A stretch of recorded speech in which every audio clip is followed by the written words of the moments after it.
22 West. We are 22S Radio. 22S Radio is 22smedia.com and 88.1 FM KKJZ HD3 Long Beach, Los Angeles. Welcome, ladies and gentlemen, to the Golden Spotlight. I'm your host, Rob Flores, and welcome to the show. At this time, I would like my guests to please introduce themselves. Good afternoon, everyone. My name is Jose Espinoza, CCLB student. And my name is James Williams of the Southern California News Group, and I am also a student here at CSULB. Cool. So, I was wondering, James, obviously you're here in the journalism department as well, and we had a great chat with Jose the other day, and I was just wondering, you have any questions for him as well? Sure. So again, thank you for joining us, Jose. Appreciate you being here. So one thing, as I mentioned before, when I introduced myself to you today, that we've actually met before, and there was a one time when we were in the food court. I was ordering Carl's Jr. and so were you. And the lady behind the counter, the woman behind the counter, asked me if I can, escort you to your seat. And obviously I had no problem doing that. But so that was actually the first time we met. But I wanted to ask you, what is that like, knowing that there are so many people willing? Because not only have I helped you, but I've seen others while I've been eating on occasion, and seen other students helping you as well, making sure you get to your seat or carrying your food for you. What is that like, knowing that there are some good people out here, especially on campus, willing to help you? Get around or do what you need to be able to do on occasion. Well, I want to say that it's pretty refreshing that there's a lot of CCLB students who I have experienced that have been helpful. And, as much that we are, encouraged to be self-independent, of course, you always are going to have moments that you need assistance or guidance or what have you. So I'm thankful that students in general or people in general are willing to offer their services, because you don't see that these days, especially with current culture, and you don't see that much of random acts of kindness or people stepping in and assisting or helping or defending the other person because of we're in the day of lawyers and lawsuits and what have you. So Yeah, I think you make a good point there. And so actually, Rob, maybe you can chip in a little bit on this. But for those who weren't familiar with previous episodes in which Jose was on, or myself, Jose, do you mind just telling us a little bit about your disability and what it is, just so people who aren't familiar about what we're talking about already can have a better understanding? sure, I'm proud to let everybody know my disability. So my disability is visual impairment. So essentially, I told Rob last time that I was born with glaucoma, and so that means that throughout my history of my eyesight, I had eyesight problems, and eventually I lost my eyesight in 1997 due to it wasn't like an accident or nothing like that, but due to the body rejecting the cornea after a cornea transplant. So that's just a short brief summary in regards to the history of my disability. Okay. And so with that said, actually, one thing I've always been curious about, and I'm sure I may not be the only one, how difficult is it to learn Braille, or just to even what is, I mean, it's one thing when you're learning your ABCs and stuff, but like you said, this wasn't something you've had since birth. This was something that came on a little bit later in your life. So what was that process like for you, having to learn more or less another language? Well, the process essentially was taking it step by step, Mhm. day by day, month by month, and it depends on the person. Each person is a different case or a different situation for them. For me, like I mentioned last time, it took quite several months to learn how to read Braille with Mhm. your fingers instead of using your eyes. Okay. And actually, so one thing I've learned, I don't know too much about it, but maybe you'd be able to help me out with this a little bit. Sure. I've recently heard just through reporting and working with other reporters about the ADA and having making easy allowing, I guess maybe even just with newer buildings, but even I know there has to be something done with older buildings in which um, they're more accessible for others with disabilities to get around. Do you find yourself in situations maybe with older buildings where it can be a little tougher to get around, maybe compared to a newer building that is up to code or up to standard with what is required with ADA? Yes, I mean, you always have your issues with those buildings or facilities that are not to ADA code because, they back since 1960s or 70s or Mm-hmm. whatever year those buildings were built. Especially when there's too many stairs. Yeah. I mean, I don't have a problem going up and down the stairs because Mm-hmm. after I do have two legs and two arms, I just, my disability is a visual impairment, but it's really like difficult, I must imagine, especially for students who are wheelchair bound or Mm-hmm. who are on crutches or any other disability and uh, that makes it difficult for them to climb stairs and you don't have, elevators accessible for those buildings, and the university itself should really try to update those codes. Mm-hmm. Okay. Rob, anything? You mentioned transplant. Like, is that a surgery? Like, that sounds like scary. Like, what happened? Um, yeah, a transplant is essentially a surgery to basically take out a cornea that you had in place to put in a new cornea. Mm-hmm. Don't ask me to explain the medical terms or how you, because I'm not a doctor, but it's basically an operation that someone receives to receive a new cornea. Um, that's the only thing that I know. Besides that, it's about my pay grade. So There you go. I like the. I So like before it. the surgery, like, you still had the eyesight, or?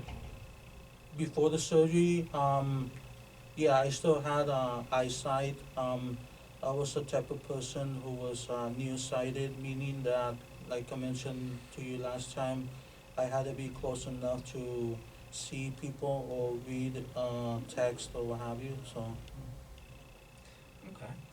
Actually, if you don't mind, Rob, jumping away just from that, I want to be able just to talk to you about some other things. Just so, what do you enjoy doing for fun? And well, I'll get to my next question in a minute. But what are some things that interest you and that you like doing for fun? basic things like any other ordinary Mm-hmm. person. I'm pretty fanatical about swimming. I Oh wow. usually go to the student wellness center here on campus and I use the pool and the hot tub when I get a chance to just to relax after a class or what have you. Cool. I also like to try to get together with friends or go, just to the mall and walk around, not necessarily shop, but just Mm-hmm. walk around and enjoy company of close friends, or just simply staying home and relaxing and listening to some TV programming or radio or what have you. So Okay. What? So actually, so that's first of all very encouraging to hear. I appreciate you sharing that with us. So actually, I'm again glad that you said it because it let me know if I'm wrong, but it sounds like you don't let your disability, you don't look at it, I don't want to say negatively, but you don't let that affect you living, and doing what you want to. You don't let that stop you from or limit you from doing the things that you want to do. No, of course not. I don't let my disability be an obstacle. And actually, I see it the opposite. I see it that I tend to hear from people that uh, that um, usually tell me, "Oh, I don't know how you get around this place or that place Right. or here on campus." You really like inspire me or motivate me to do what uh, other people can't do. And I tell them, well, I'm just one person, just living my life. I'm not asking to be a superhero or nothing like Mm-hmm. that. I just do what I do, just live my life. So. I loved hearing that you enjoy going swimming and stuff like that. What is it about swimming that you like, and is that your preferred method for exercising, or what is it about swimming that you enjoy? Well, I mean, swimming is very therapeutic. Mm-hmm. Mm-hmm. And of course, I don't know, for some reason, the the environment of the water seems to calm me, and Mm-hmm. I just enjoy swimming. And of course, swimming to use as a platform to exercise. Mm-hmm. I'm actually also registered in a kinesiology class, which is a aqua aerobics class. I take it on Friday mornings. So Mm-hmm. it's a really good workout class. So. And talking about your classes, I believe you might have mentioned this to Rob already, but what is your major, and what are your plans for the future? My major is religious studies, trying to get my religious studies, bachelor degree in religious studies. And for the future, I hope to use my major to go into ministry. I'm pretty passionate about working with college or a college and young adult folks, Mm-hmm. and specifically in the area of campus ministries. I'm a part of several ministries here on campus. And what inspired that passion you have to help, or to work with college students? I would say that what prompted me to have the desire to work with college students Mm-hmm. is because I was noticing back then when I used to attend community college that you had several non-denominational or interdenominational Christian clubs on campus, and I was noticing, you know, there wasn't a Catholic group on campus, so I thought to myself, why not start a Catholic group on my own campus? And I did some research, and I came across um, several organizations that are established on university campuses called Catholic Newman Center, or some universities don't have a privilege to have a Newman Center, so they have a Catholic Newman Club, and I came across Cal State Long Beach Catholic Club on campus, and I started networking and connecting with other student leaders from other Newman groups, and I reached out to them to see if they could assist me and encourage me on to start a similar Catholic group or ministry at my community college. Mm-hmm. So, And if I'm not mistaken, Rob was telling me that much like Rob and myself, you also went to Cerritos, correct? Cerritos College? yes, I went to Cerritos College for a while. Mm-hmm. And what year did you graduate high school? I graduated high school in, I believe, in June of 2000. Mm-hmm. did you, of 2000, so have you been in college ever since, or did you take some time away, or what was your process? Because I know, there's this standard or this expectation of, you graduate from high school, and then you'll be in college, and you'll only be there for 4 years, and then you'll have your bachelor's degree. So what has your academic journey been like for you? Well, after high school, I did directly into community college, Mm-hmm. and then after community college, I applied for several universities, and eventually I ended up landing CCLB or going to CCLB. So. Mm-hmm. So were you already in the area prior, and what were some of your other college choices, and what made Cal State Long Beach the best fit for you? Was it the location of where you're living, or? It was more of friends or people that I already have established friendships with, and Okay. who I already knew by visiting the Catholic Newman meetings here on campus, so. Okay. Robert, we First commercial break. first commercial break. All right. This broadcast is brought to you by the Osher Jose, is there anything Institute. that Ollie at you CS don't want to Long talk Beach. about, or you don't If you are want 50 me to and ask? older, Because so. No, I mean, I'm More busy than in open 80 book. Okay, cool. I mean, I didn't have anything offensive, but No, I just. no, I understand, Right. Okay. yeah. Cool. My goal is never. I don't want to ever offend, but I am curious. I think one thing too that I would have mentioned, but this interview is more about you than us, is I have a disability as well. Maybe not that to the extreme, but I have ADHD, which is a learning disability.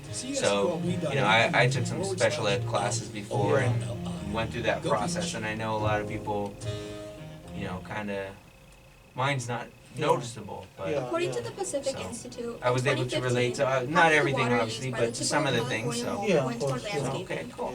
Water I also friendly have a gardens can class that contribute to I'm drought taking and the right now depletion of one of our most essential resources. Actually, tomorrow, our Choosing group is locally presenting native, on drought-resistant families plants and can help conserve water and lower water disabilities and bills. illnesses. These plants are And able to I was flourish so with little inspired water by your and story despite the high other day that I temperatures, talked to my requiring group, low and my group's like, maintenance. To oh, find he'd a be a list of good person to drought-resistant plants talk native to your about, region, visit But, cnps.org. This message it's also is brought about to you by the coping Environmental with Nature like Center.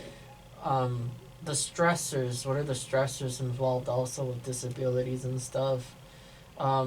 There's this thing called Interested in stories and messages in media? Tune maladapt into or Behind the bonadapt. Narrative, How does a Mondays at person 5 p.m. adapt to We'll be their breaking apart disability? everything Right. from music Adapt videos to it in a to positive or advertisements negative to way, surreal like, art on YouTube in you order know, to understand the you meaning have behind such the a content we positive, consume. What outlook elements on best it. convey the message? I Why do didn't know. audiences We react didn't the way get to they talk do? about that in the last How is time. the That's message like conceptualized? the reason why you We'll be lost asking it these was, questions along with many vision more because to get of the Behind the Narrative. surgery. Mondays at 5 p.m. I at am curious, also about 22westmedia.com. Right. Yeah.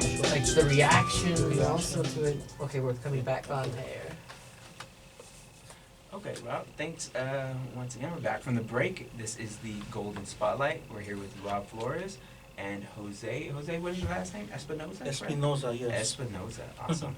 As we were talking about during the break, and I think it's interesting and it's worth mentioning, Rob, do you mind repeating your question that you had for Jose, just so we can have that Cool. conversation to start?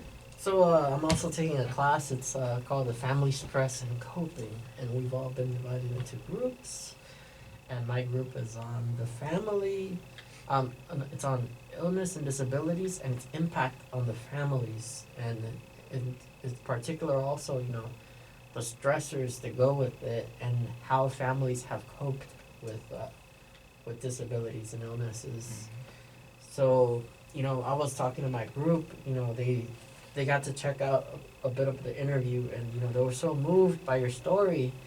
And earlier, I know last time we didn't get to like go in depth of like what was the reasoning as to like how you lost your vision, and I didn't know it was because of the surgery. I was wondering, what was the reaction from you, your family? How did you cope with that something went wrong? Like, did you know the risks and stuff? Like, did they like talk to you guys in advance about it? I want to say that you always are going to have risk.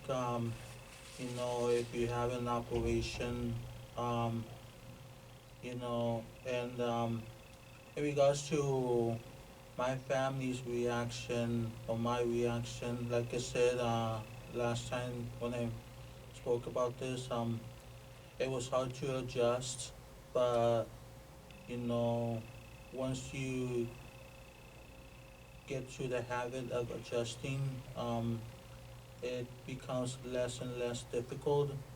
With my family, they were their response was very supportive. They were there for me, um, and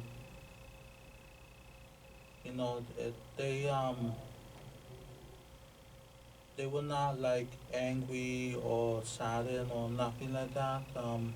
They were just there to give support, and you know, uh, emotional support, spiritual support, and yeah, I mean, that's really about it. What I can say, But like I said, any surgery or operation has its risk, and of course the doctors, went over the the, the various risks that you would have any surgery, and I wanna make it clear that it wasn't the surgery itself that lost my eyesight. It was again the actual body that was rejecting the cornea that was set in place. So Mm-hmm. so I just wanna make that clarification. So Okay. Yeah, no, definitely. Thank you for clarifying that. And I think kind of going back to what you were saying, how important is that even, I mean, even more so today, having the support from your family, not only, like you said, not only, emotionally, but spiritually as well. How important is that for you? Just, um, like I'm with anyone else, like you said, you don't use your disability as a disadvantage or as an excuse. But and so like everyone else, we all have our ups and downs and our bad days and whatnot. How important is the support of your family to you? very important, because if you don't have family that will support you, well, you know, um, I can't really think of any place else that you can go to. Of course, you know, um, as a person of faith, I can always go to, um, you know, God and the house of worship or the man of the cloth, But Mm-hmm. to me, I always look at it that family is an essential outlet you have. More support that can back you, and just encourage you on. And having this, I believe you were 17 when you lost your eyesight. Yes, 17, yes. So that's that's like high school more or less. So you were old enough to remember, how things were before and after. So what have you learned about yourself or but having lost your eyesight, what have you learned about yourself and the ability to, overcome what many would think is a limiting factor or life changing situation?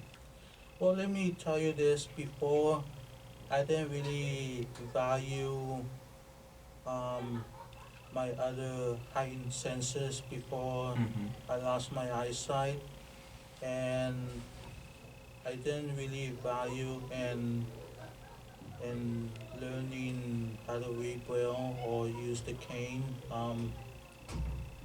But after I lost my eyesight, that completely went out of the window, and I started to value, you know, other senses: touch, feel, smell, hearing, etc. And I also started to value the fact that it's crucial and important for for someone who does lose his or her eyesight, that they do learn how to read Braille. Because if you don't learn these things or how to read or write Braille, you're missing out in a crucial aspect of your life. Yes, you can listen to audiobooks or anything in audio, even the radio, TV. But what really counts is for a person who ultimately loses his or her eyesight, is that they learn how to read and write Braille. So.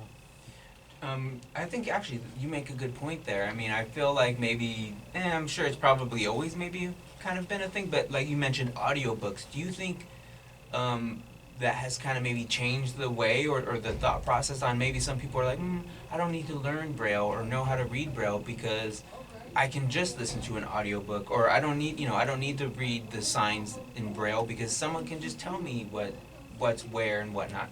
Do you think audiobooks or the increase in technology has maybe or can turn people away from learning Braille? I want to say that if you speak to um, the community that you tend to find lots of people that are visually impaired, you'll have different opinions. Some say like it's a positive thing that we have technology that that gives us the outlet to audio and that we can listen to books and books on CDs or tape or but you can even save an audio file on a thumb drive, but and a lot of people with visual impairment see like the concept of reading and writing Braille isn't a necessity anymore because that's an ancient practice, Right. and a lot of it is going away. Even the Perkins Braille machine, which is a really heavy machine, a lot of older folks who are visually impaired hardly ever use the Perkins Braille to write to write Braille. I seem to find that a lot of the young children are taught to how to read and write Braille because they need to go back to the basics. But for older adults, especially in the early teens or college, they don't use the old methods as much anymore. But again, it's also you have the negative aspect of technology, meaning that we're losing the fact that you know reading and writing Braille is essential. Because it's like let me use this analogy of how handwriting is going away. You don't see that many people using handwriting a lot anymore. Right. So but I know that there's schools or places that are trying to introduce the concept of showing children like how to handwrite. So that's the way that I see it, is that I still believe that Braille is an essential thing to learn after the fact a person loses his or her visual impairment. I think you make it, yeah. I mean, I think that's something I didn't consider until you mentioned it, but I think you're absolutely right that, much like reading and writing, like I find myself, I was at the DMV the other day and I remembered when I took my test, I'd heard everyone, oh, you have to take a written test and stuff. And it's like, no, mine was on the computer. Or, you don't really write handwritten letters anymore or different things. But it is still important to know how to do those things, and especially at an early age when they should be, you should be learning how to read and to write. So that way, when you do find yourself in a situation, you are still able and capable of doing, it'd be almost kind of silly to be in a situation where you're like, I don't know how to write, or I was never taught to write, So I think that's kind of interesting what you said there. And just to circle back to what you were saying about your senses and how much you've learned to value them in a way. I've heard this often, I'm sure maybe you have as well, but they say, when you lose one of your 7 senses that your others heighten. Is that really the case, or is it more so that, like you said, there's this value and this understanding of, wow, I still have all these other senses. I may not be able, I'm no longer able to see visually, but I can still feel and touch and taste and smell. So is that true? Is there a heighten? Do they heighten, or is it just, you lean on those a little more obviously? I want to say that I don't know about other people, but for me, I tend to lean on those other senses. Of course, you can't ignore that after you lose your eyesight, your senses also tend to be more heightened. But, Okay. Like I mentioned to you, after you lose your eyesight, you tend to value the fact that, okay, I can't see, so what can I do to familiarize my surroundings or what have you, and I know that I can use my sense of touch, my sense of smell, my sense of hearing. So Okay. Rob, are we coming up on a commercial break at all? Or? Yeah, there's a commercial break. Okay. Awesome. We'll be right back.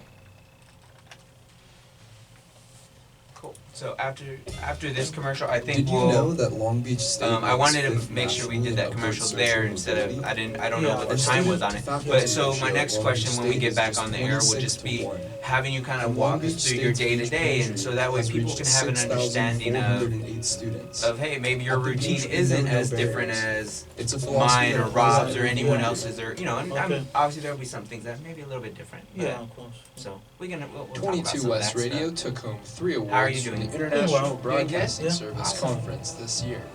Here's a message from the shows that won. Again, thank you for Hi everyone, I'm for Georgie. sharing. I'm the with main us. host of I Brains Are appreciate Sexy it. And I Radio. know for me, We're a show that tackles mental this is a health great and helps students experience cope with the to daily stressors kinda of college hear, life. Because we believe a some of healthy the brain is a situations sexy you guys brain. go through, and, We won and an also award this year it's for kind of Best Talk eye-opening Program. to So come be a to part of see the discussion how and tune in on Wednesdays much we're from 10 alike. to 11 Just a.m. because on you 22 have a West disability Radio. doesn't mean Hi everyone, Yeah. I'm that Issa, you're and that I'm the much host more for different Production than I Radio. am. So. We're a show that Again, focuses on thank you. shining I a spotlight appreciate on you local being on music with through a us. live aspect as well as through playlists that explain the cultural significance of certain songs and artists.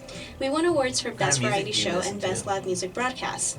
Listen to Fibonacci on Fridays from 1 p.m. to 3 p.m. Brains Are Sexy and Okay, Fibonacci what are kind two of shows you music do do you not want listen to to? miss. Thank you very much for tuning in to 22 West Radio. Pushing that bass, so it's more like Christian worship. So, Okay. Yeah. What happened in Not yet. I think is this the last one, Rob? One more after. Well, We have like another minute or so. we switched hours. You can now listen to Bless the Lord at 2 p.m. and you can listen to Beach Center Reports and happy gospel music at 1 p.m. So after you listen to some boring reports, come listen to Bless the Lord here on 22 West Radio and 22westmedia.com. Yeah. Have some fun. Who does that Adios one, Rob? every Is Wednesday. that Christian that was just right here? Woo! Go ahead. That's the show. And Zach? He plays gospel music. Zach from sports? That, no, Delivering the they dish on promote your each table, other's show one at bite the at same a time. time in We that are commercial. Foodology We Radio. got another 30, Join us 30 Tuesdays minutes, at noon 30 for an seconds. exciting blend of nutrition expert panel discussions on the most hot-button food issues and trends of the day. Tune in to hear the facts on nutrition, receive dietary tips, have us answer your own personal food questions, and much more. That's Tuesdays at noon on Why is 88.1 fast food FM, so 22 good? West Radio.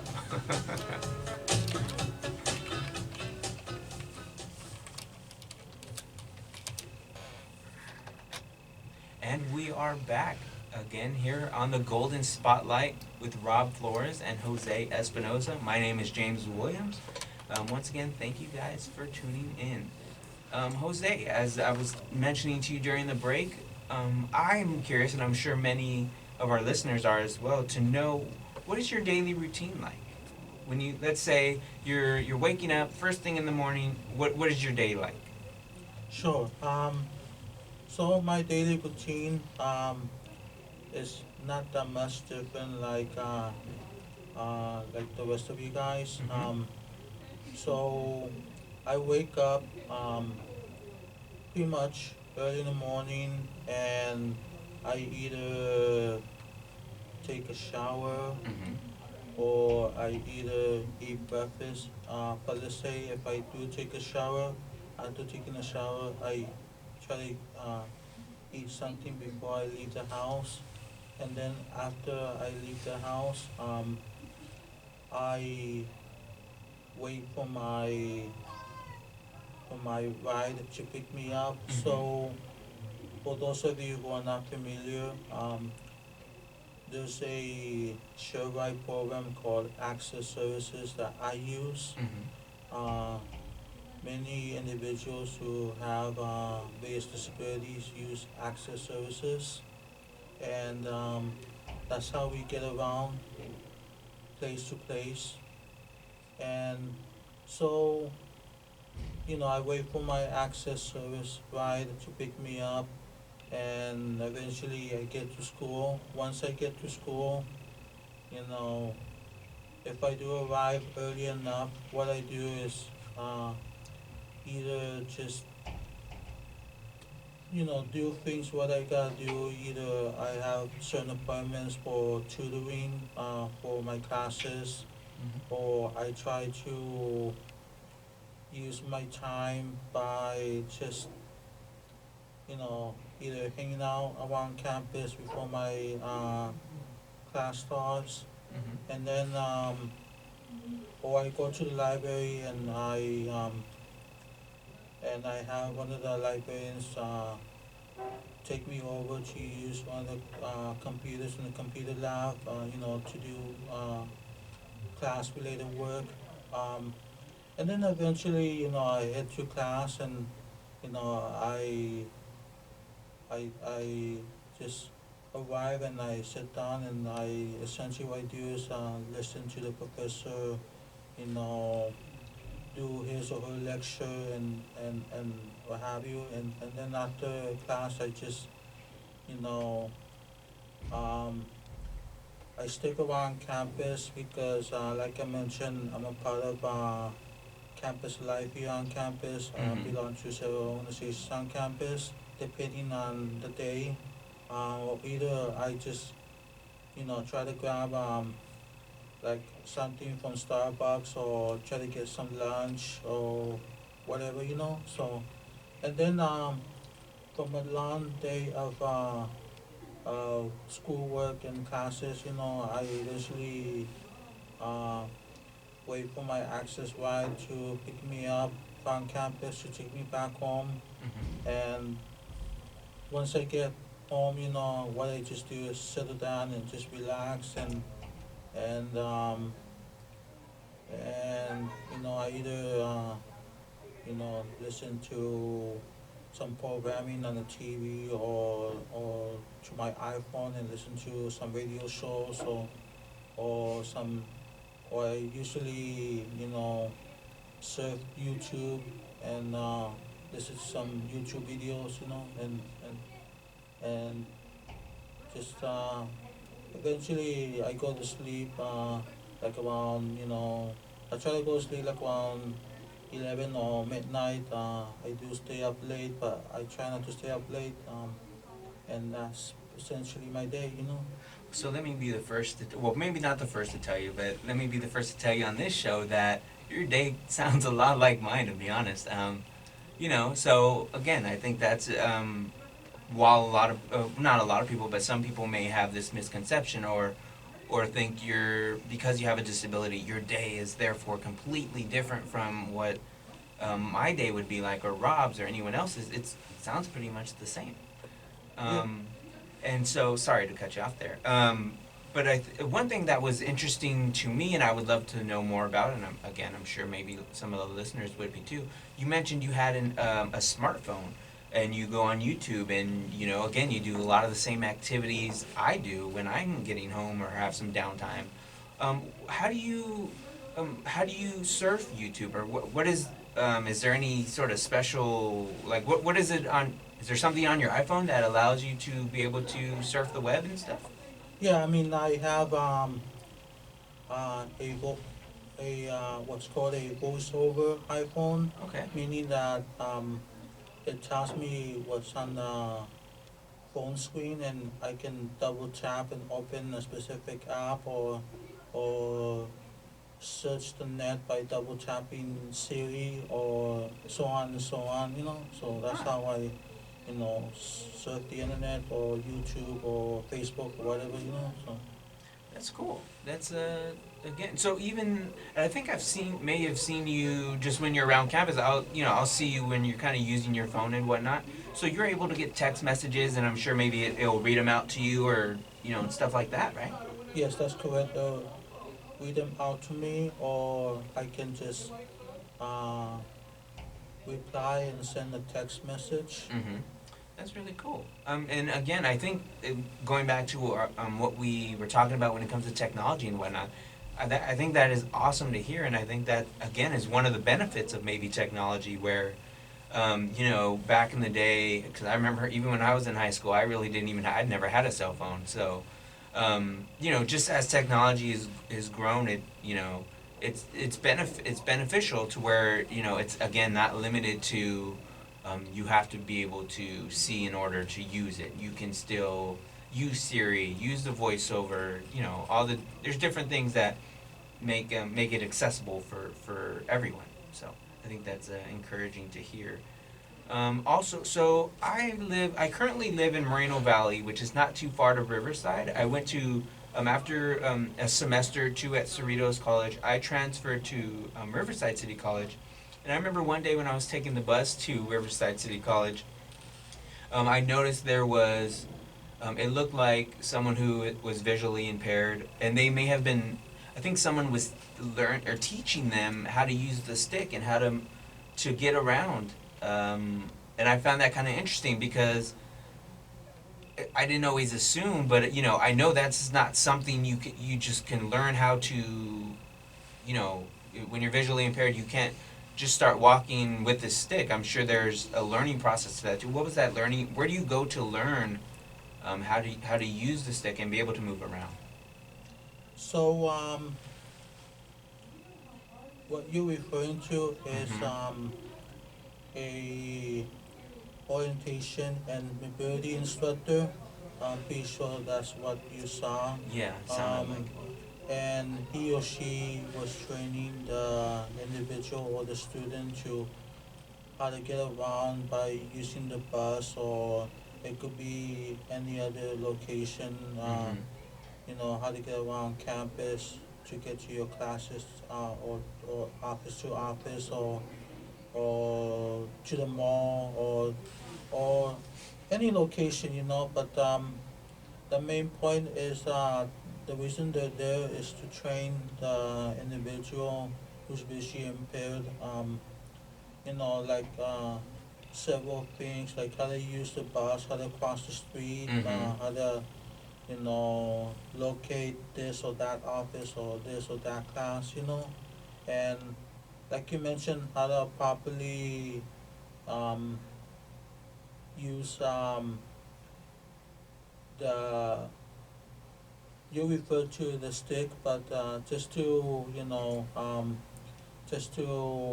enable the awareness or educate you guys, it's actually not called a stick or walking stick. A lot of people had this misinformed of referring um, the stick as a walking stick, but actually it's called a white cane. Okay.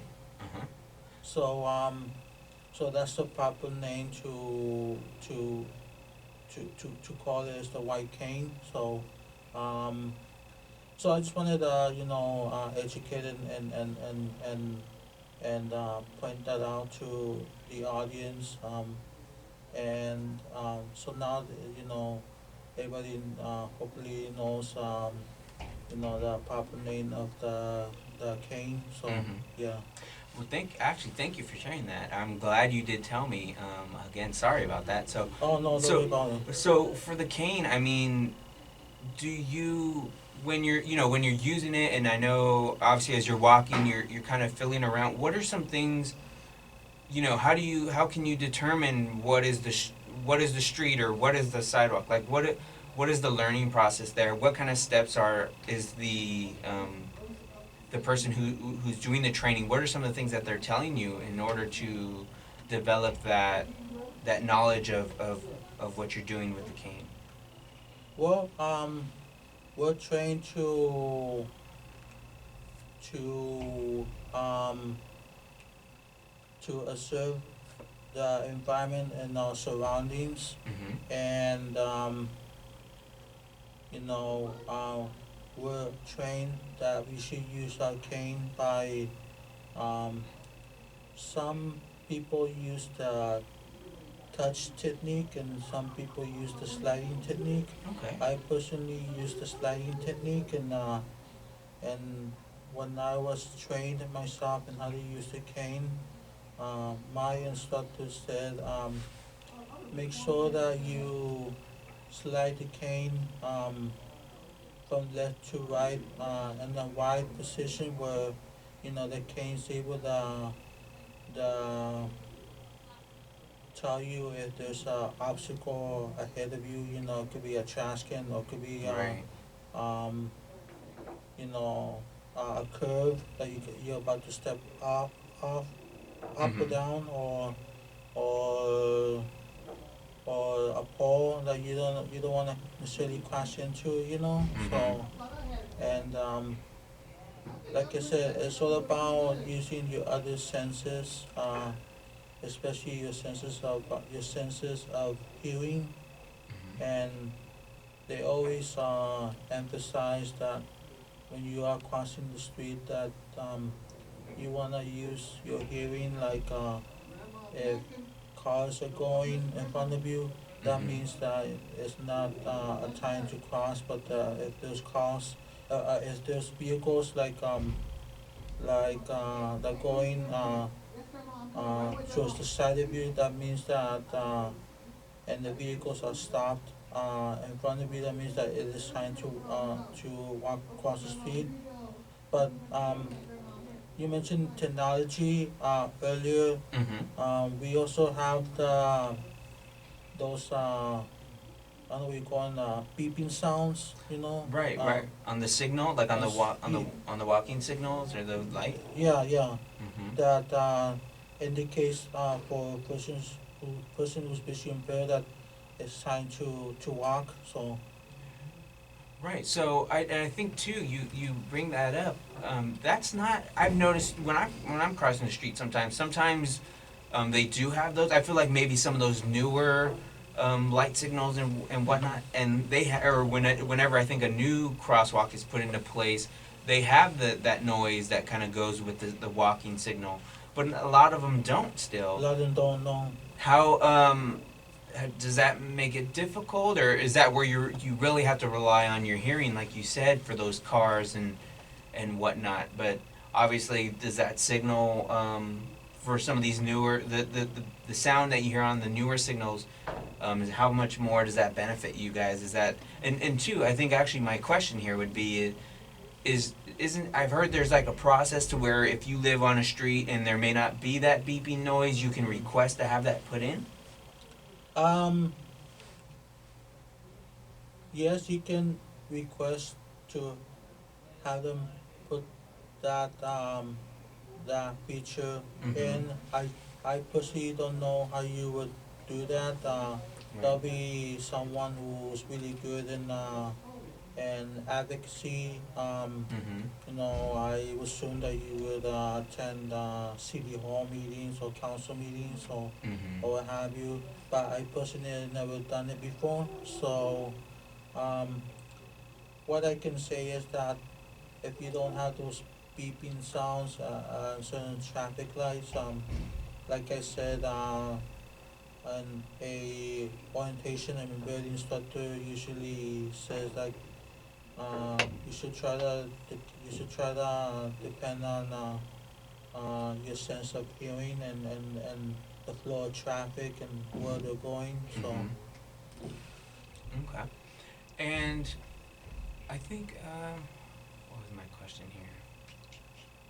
I'm forgetting what my question was. We talked earlier about food, and obviously the food court, I feel it has some limited options sometimes. But when you're going to a place you're not familiar with, whether it's to eat or you're going out with family or friends and you're just sitting down to eat at a new restaurant, how do you go about learning the menu, what's on the menu, or finding out what is it that they offer?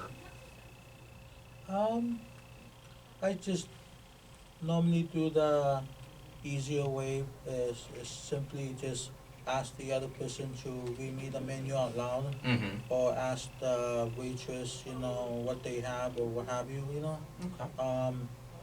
I'm pretty sure most restaurants have the menus in Braille these days now. Mm-hmm. Um, but even those menus that are in Braille are not perfectly perfect because they tend to have misspellings or what have you, Mm. So Is that um, is that pretty common when you do have a braille menu that you do see some typos and, different things like yeah, it's that? pretty common because I don't really know like where they get the menus in Braille, Mm-hmm. Mm-hmm. So So okay, that's interesting. I wouldn't have even thought of that. So on the topic of food, what are some things that you do enjoy eating? um, I'm trying to monitor my consumption of food by Mm-hmm. exercising, but when I do like to reward myself, Mm-hmm. I do like to eat my favorite dish is lasagna with Ooh, okay. garlic bread, um, and or either secondly, I like you know I like going to Tommy's Burgers, getting their Ooh, famous chili okay. cheese fries and chili Mm-hmm. cheeseburger, So Awesome. I like the sound of that. I'm starting to get hungry. I like chili cheese fries myself. Yeah, that's pretty good. I like that. I like the way you think. I think I mentioned this off or asked you about this off air. But what are some of the things that you like to listen to, whether it's music or whether you're on YouTube? What are some things that you do like listening to? um, usually if it's on YouTube um, or when I listen to my iPhone, Mm-hmm. I listen to a lot of Christian worship music, Okay. modern day Christian worship music, um, and also when I'm on YouTube or surfing on YouTube, I like to listen to a lot of political content. Mm-hmm. On YouTube, I am a person who does identify as conservative, so Mm-hmm. I like to listen to a lot of talks from Ben Shapiro or Dennis Prager or Dennis D'Souza or other conservative speakers that frequent college campuses and universities. So That's pretty interesting. So what is it about politics in general that you find most interesting, and what got you involved or interested in politics? so for the most part, I'm interested in politics just um, because I'm interested in the social policies. I'm more focused on issues of pro-life or issues of the family or um, just issues as a social conservative, Mm-hmm. and I guess what got me interested in politics is growing up. I used to listen to a lot of pundits on TV that would debate or talk about the State Union address or this or that candidate, during election season, or for the most part, growing up as a child or early teens, instead of listening to the Backstreet Boys or NSYNC back then, I would listen to more conservative talk radio, so. Okay. Very interesting. Rob, I know we're getting down to the final minutes here. Yeah. Is there anything How you want can people contact you? Yeah, if people want to know, and I think you mentioned your club and whatnot. How, or the different clubs that you're a part of or programs. Do you mind just telling us a little bit about those, and if anyone would be interested, how they would be able to join? Sure.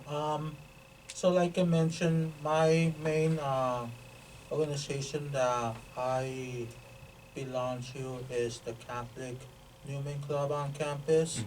And if anybody is interested in checking out the meetings or their activities, they meet on Wednesdays at 5:30 to 7, I believe, at LA 205. Wednesdays 5:30, LA 205. And you can find them on Facebook